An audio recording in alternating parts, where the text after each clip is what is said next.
Hey, good morning, guys. Welcome to Silver Linings. This is our final event put on by Associates Council. My name is Christopher Brown with Next New Homes Group. I'm joined today by Phil Bodum with Tri Point Homes and Emmett Isaacs from Cosentino. 2020 has probably been one of the most bizarre years any of us will hopefully ever experience. It's been filled with politics and pandemics. We've had all of this negative news from March till now. And today is about what came out of this. There's a lot of positives that came out of this year. We filled our lives all of this year with all of the negatives, and now we want to kind of finish out with the positives. We certainly had the positives in the middle of the year with TikTok and Tiger King, so that certainly filled our boredom. But the silver lining that came out of all of this is we're all home builders. We're a little busy right now. And so the great thing about that is that, we ended up with a great year. And probably an epic year compared to any other prior years. But we had to learn to do things differently. And so today, Phil and Emmett and I wanted to really talk about some of the positives that came out of it. We're going to go through a whole bunch of things today, and we would love to get your guys' opinions. Ask questions, join in on the chat at the bottom of your screen. There's the chat. We'll be watching some of those as we get through this.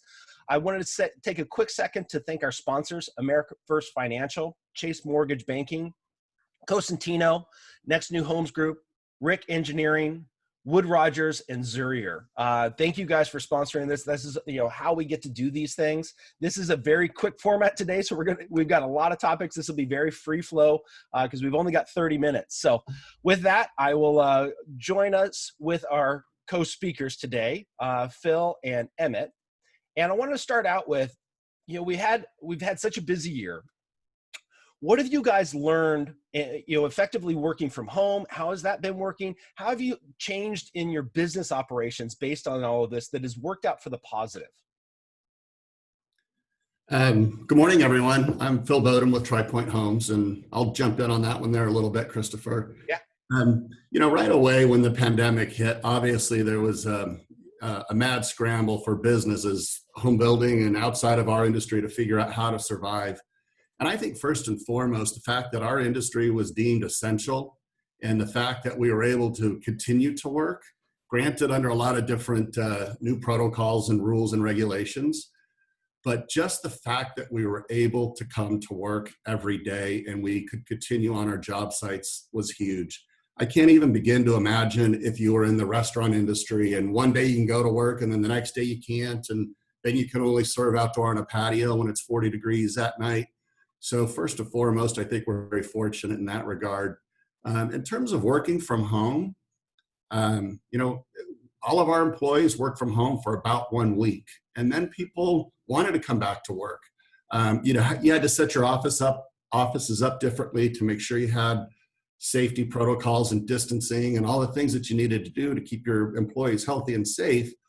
But our employees wanted to come back for that ability to work together as a team, to collaborate, to sit together and work together.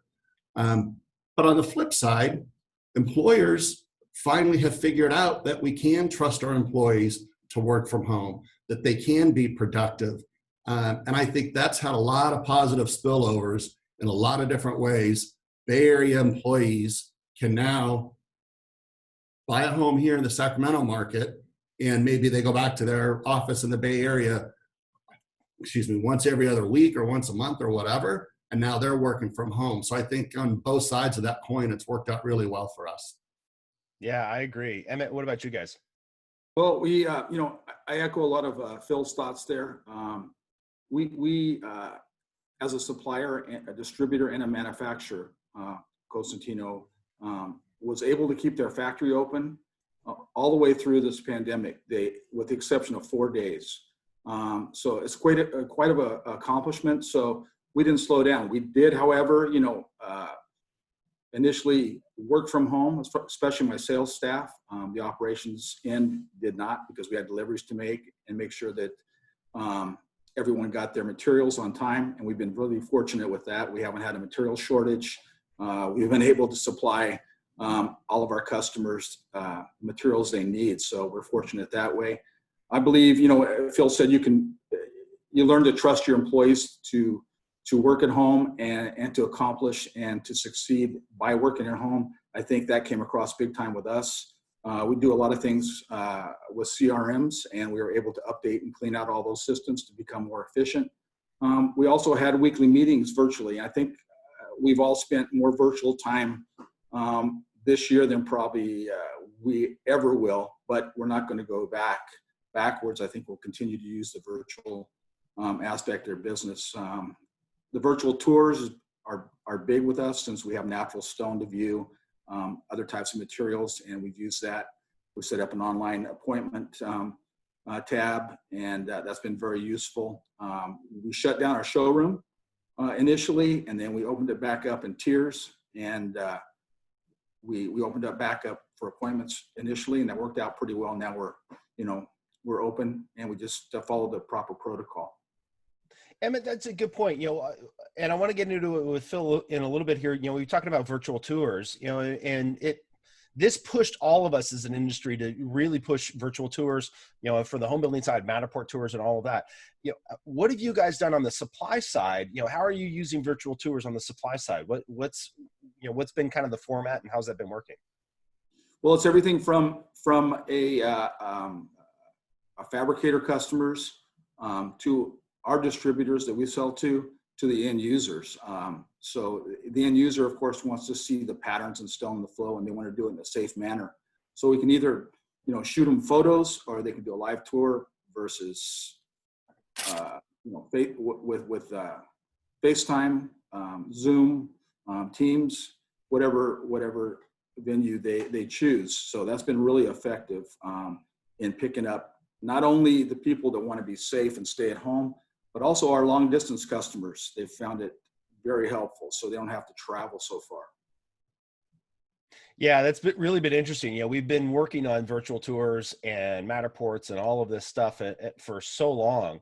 This really forced us to ramp that up rapidly, and versus kind of putting our toes in the water and having some tests here and there and doing a little bit on one project and a little bit on another.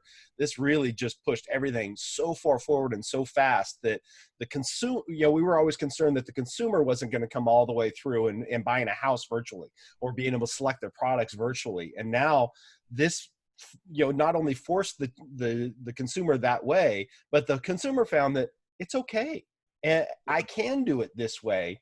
So, it's certainly been interesting. Phil, what have you guys seen, from a virtual, tour standpoint, appointment standpoint, all of those kind of things? What are you guys doing?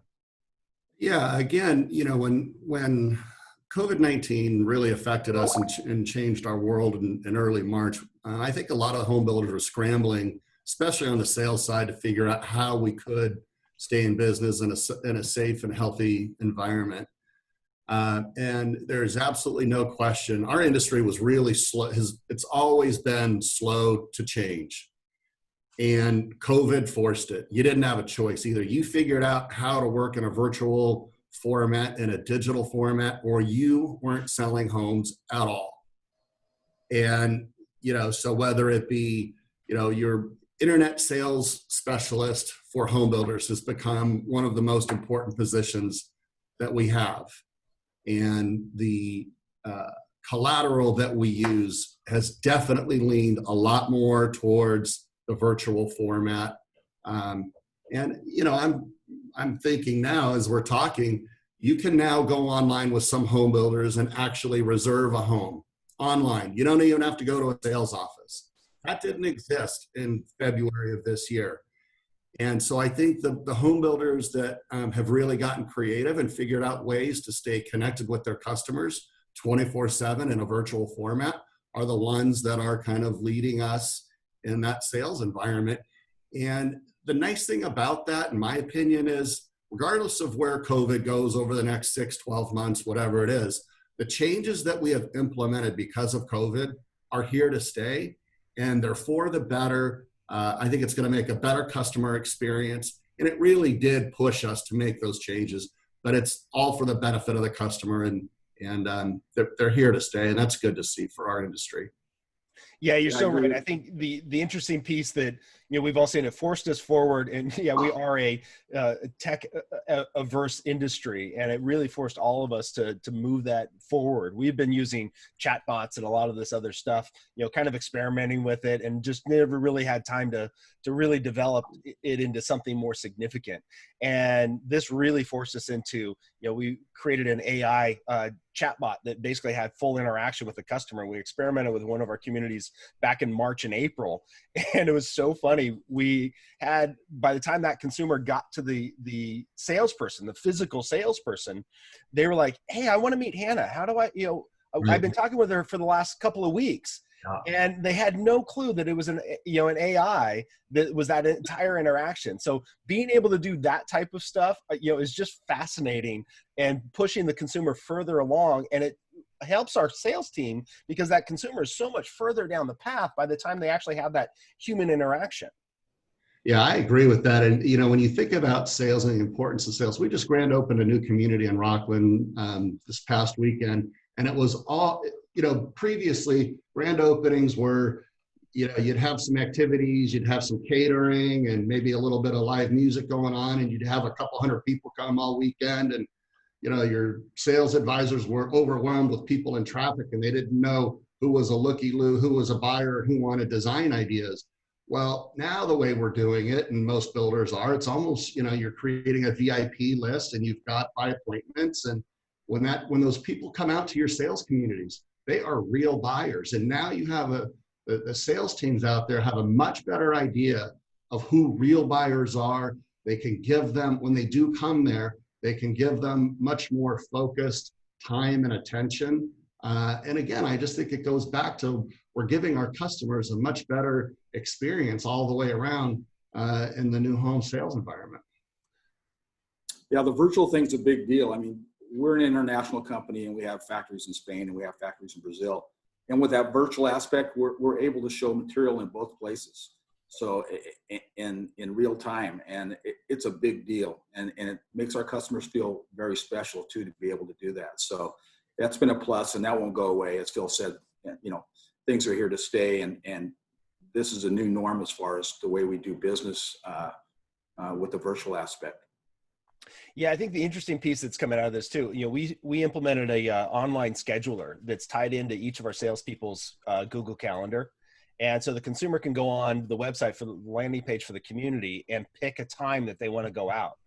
And that has been our biggest lead conversion lately, is being able to do that, because the consumer said, I don't know if I'm supposed to go out. I don't know if I'm supposed to show up. I don't know what I'm supposed to do. But I don't necessarily want to call somebody, and I really don't want to email, and I don't want to register, but I certainly will give you all my information if I'm scheduling an appointment. And, that has been really interesting to see the difference in the consumer behavior by just simply push a button, pick your time, and boom, you show up. Yeah, as you're talking, that's a great example. Another thing that came to my mind when you were talking about that, Christopher, is, it's ironic. Most builders don't have any standing inventory right now because the sales market has been so strong, but kind of going, into April and figuring all this stuff out, I think a lot of builders, ourselves included, started using apps and technology where customers could drive by, see a standing inventory home. Maybe there's a for sale sign out there, but there's an app that would allow them to go into that home. We used it. The app that we use is called Enter Now, but that customer could go into that home. They'd have to fill out some information, and they would get a code, and they would put the code in on the door lock, and they could go into that home on their own at 6 in the morning or 9 o'clock at night, without a new home advisor, TriPoint new home advisor having to be with them. And again, you're going to see that probably happen in models where people can go view models on their own schedule, on their own time, after hours, early hours, and all that kind of stuff. So again, it just, to me, goes back to adapting and giving our customers just a terrific experience. Yeah, it's funny that you say that. We're using alarm.com and have been developing the software with alarm.com, and it's been great. The consumer can just use their phone to click on the QR code.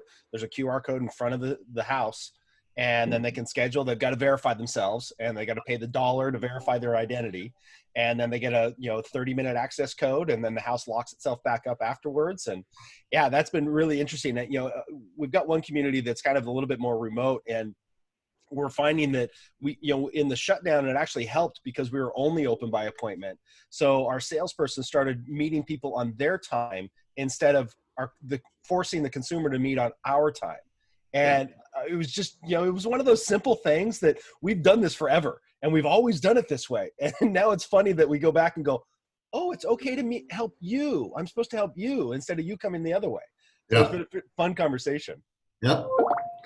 I think one of the other things that's come out of all this is the architecture and the design of our homes.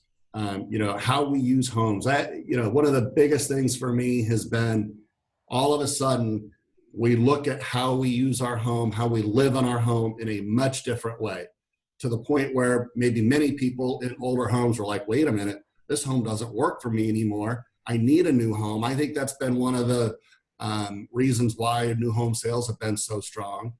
But there, again, it becomes our responsibility as home builders and architects and engineers, all those people that are involved in the design of communities and homes, to figure out what do we need today versus maybe 6 months ago. And again, some of those things are here to stay. Healthier environments on our homes, more private spaces in our homes. Where am I going to put my Peloton bike, if I can even get my Peloton bike? But if I have one, I don't want it in my bedroom. I don't want it in my dining room. Maybe they want a yoga room. The whole home office, obviously, I don't think everyone wants their dining room or dining table to be their home office or their home desk and things like that. So again, I think, this has forced us to look at our homes, our design of our homes, and again, address the real needs of our customers, and come up with something that works for them in a much more thoughtful manner than maybe before as well. Yeah, it's funny you say the Peloton. I ordered one, like everybody else did. And it only took me 8+ weeks to finally get one. Yeah. But it allowed me to, in that time frame, I remodeled the guest room that is used maybe a week a year. I mean, completely wasted square footage in my house, and remodel the whole thing, put a Murphy bed up on the wall so it can still kind of be used as that 1% of the year that needs to. But I got my Peloton in there, I got my tonal in there. It's like, and everything's there because I couldn't go to the gym. And so many people are doing the same thing. And it's been fascinating how many people have come through models now and are asking for the same thing. They're going, okay, I need 2 desks. I need, 2 spaces to work, and I need 2 spaces to work on 2 sides of the house because we can't both be on Zooms at the same time. Yeah, exactly. Not even how, homeschooling or virtual schooling for the kids and everything, and how do you separate them and put them in different spaces as well. While mom and dad is conducting business and working from home and having their Zoom meetings too. So a lot of challenges for sure. That brings up a good point that, people, while they're at home, they look around and say, now's the time to do something with this room. Now's the time to do something with my backyard. I have a similar story to the Peloton. I'm waiting. I do have a Peloton. It holds 16 pairs of pants. It's great. The thing I'm waiting for is my spa. I ordered in June. It's going to be here. The guy told me in December. I go, what day in December? He goes, December 25th. Well, I won't tell you what I said then, but anyway, it's been quite a wait, and the spa sales have gone up just like everything else. And I just want to note too, I don't want to forget, I just want to show my appreciation to the building industry personally and for Cosentino, because, new home building is my number one segment, business segment. And without this business, we wouldn't be where we're at today. And so thank you guys. Yeah, we are an absolute family. I tell this story, I've had the luxury of being able to speak at other organizations, in the industry all over the country. And it's fascinating how the group as part of North State BIA is the most tight-knit family that you will ever meet out of any association anywhere in the country. It is absolutely fascinating. When we all jumped off the cliff and went through 2007 and coming back out of this thing, we all hit the bottom, and we kept dragging across the bottom and then kept dragging further under the bottom. And we're all trying to figure out, but there was this core group that everybody wrapped their arms around everybody and goes, okay, what do you need? Let me introduce you to this person. Hey, I need some help on this. Can you help me out with this? And, oh, okay, you're out with this. Let's try to work on this. And I mean, there's just this, huge love and collaboration that happens with this group. And now as we're at this just beyond peak and running towards the top and keeping that top going, everybody's doing the same thing. We're all struggling with trades, supplies, all of that, but everybody's working together to try and figure this thing out. And that's, to Mike and Angela's, leadership. That's just, we've got a phenomenal group of people, and our members are just, phenomenal, from builders through trades and suppliers. We're very, very lucky. Yeah, there's new emphasis on jobs in the building industry too. Just recently we had DD over here with a tour with students from Sierra College.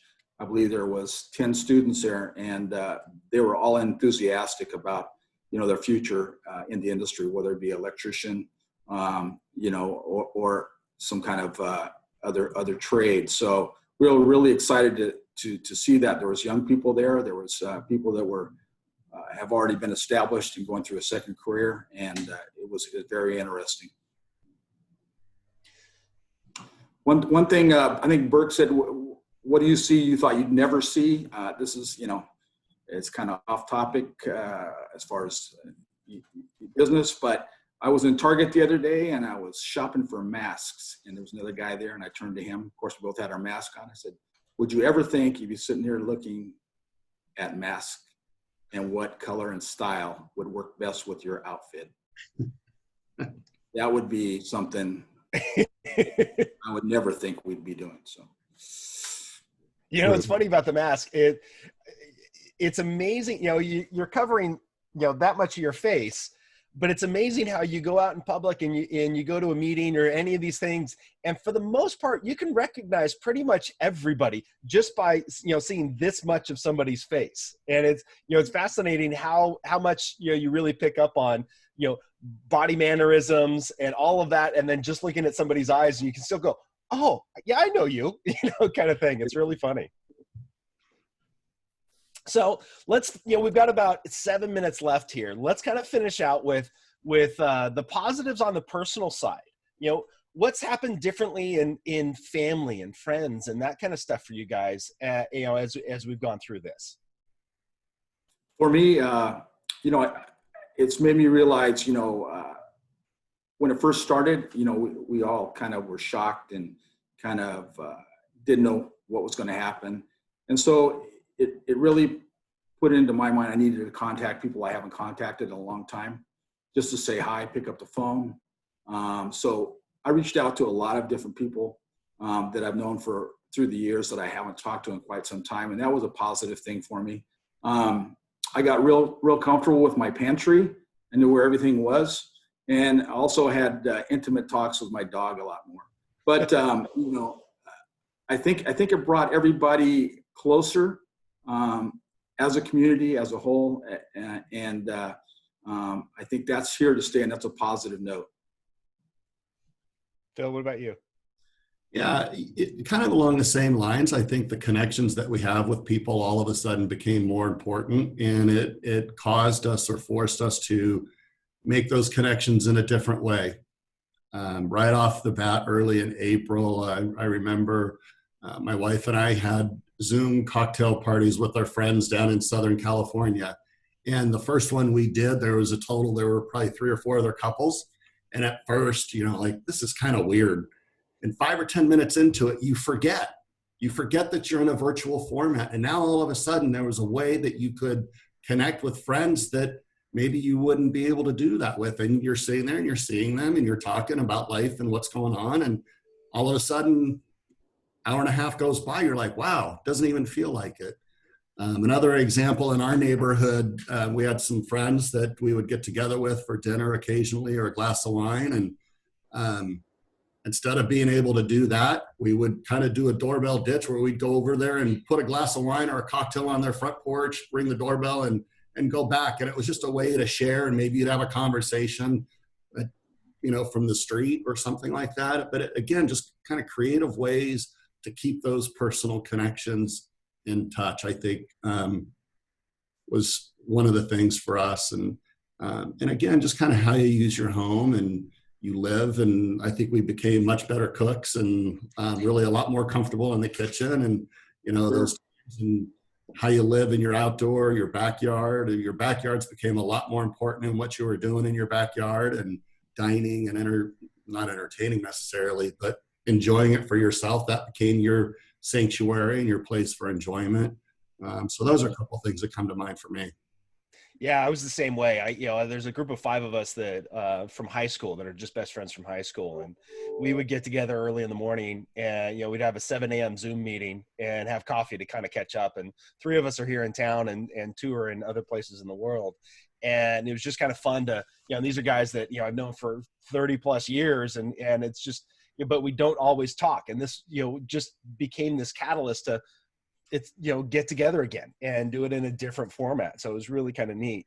I think my favorite of all of this is I was out for a walk probably midway through this whole thing, and we were, it was probably, maybe April or so, everything that's calmed down a little bit. We figured out that, everybody was at home, but it was kind of settling down. So everybody in the neighborhood was out for walks, and people would wave and you'd say hi. And I live in a neighborhood that I actually sold 20 plus years ago. And so I know almost everybody, for better or for worse. And it's, it's really neat. I, ran into one of our neighbors that's, a block down, and, waved as we walked by, and he starts pounding on the wall, cause he's out in the front yard. And he's like, I love our house. And, you just, this is why we do what we do, is that kind of moment. And It was so much fun to get back out and just walk our neighborhood. And, you get back into why we do what we do. And, we get locked into lot 22 is closing 2 days late, and what's going on, and, we get locked into the specifics of the deal, and we get into the weeds, and you forget we're building structures for home, somebody's home, and this is shelter for life. And this is a place to build memories. And that's what we do.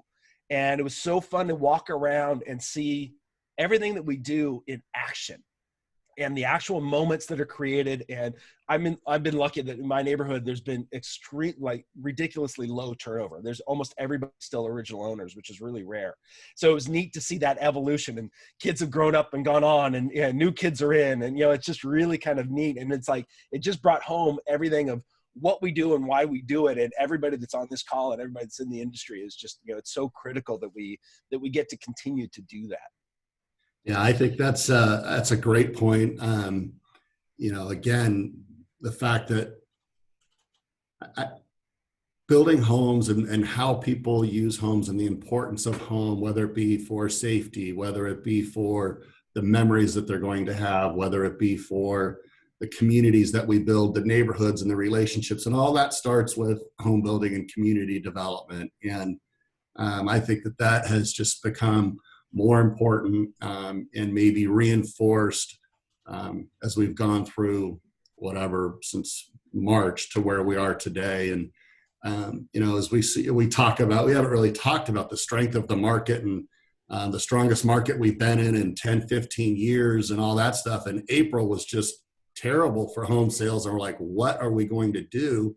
And the market came storming back for a lot of reasons.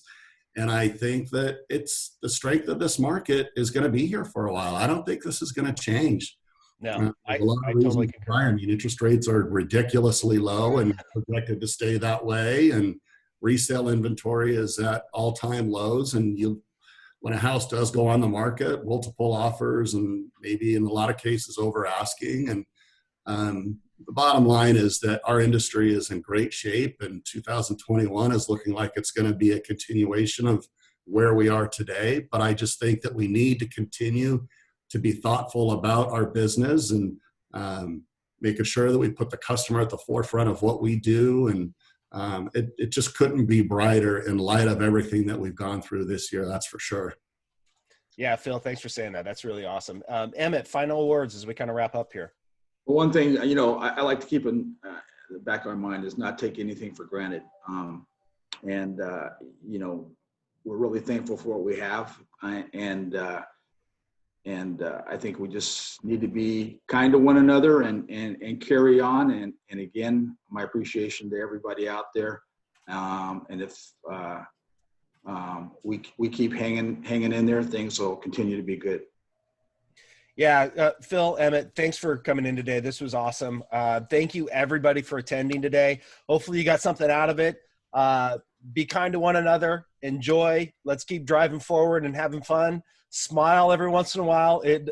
We are all very, very busy, but if you smile and keep working together, we will just keep rocking it out. So thank you, guys. Have a great rest of the year. We appreciate you being here. Thank you, everyone.